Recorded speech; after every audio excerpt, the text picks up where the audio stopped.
আসন্ন বিধানসভা নির্বাচনে বিজেপি ক্ষমতায় এলে পশ্চিমবঙ্গে বাবরি মসজিদের মতো কোনো কাঠামো তৈরি করতে দেয়া হবে না বলে জানিয়ে দিয়েছেন ভারতের কেন্দ্রীয় স্বরাষ্ট্রমন্ত্রী অমিত শাহ। বুধবার 16 এপ্রিল জলপাইগুড়িতে এক জনসভায় ভাষণ দেওয়ার সময় তিনি মুখ্যমন্ত্রী মমতা বন্দ্যোপাধ্যায়ের তীব্র সমালোচনা করে বলেন, আমরা বাংলায় কাউকে বাবরি মসজিদ বানাতে দেব না।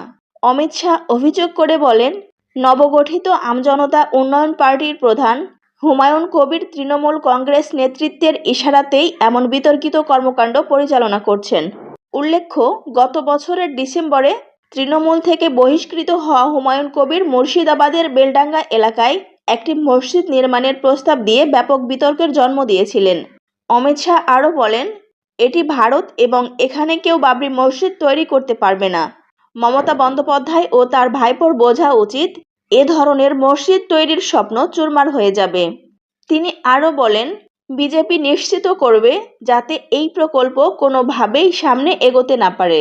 গত 6 ডিসেম্বর বাবরি মসজিদ ধ্বংসের বার্ষিকীতে প্রায় 8 একর ব্যক্তিগত জমিতে 86 কোটি টাকা ব্যয়ে এই মসজিদের ভিত্তিপ্রস্তর স্থাপন করা হয়েছিল, যা নিয়ে বর্তমানে রাজ্য রাজনীতি উত্তপ্ত হয়ে উঠেছে।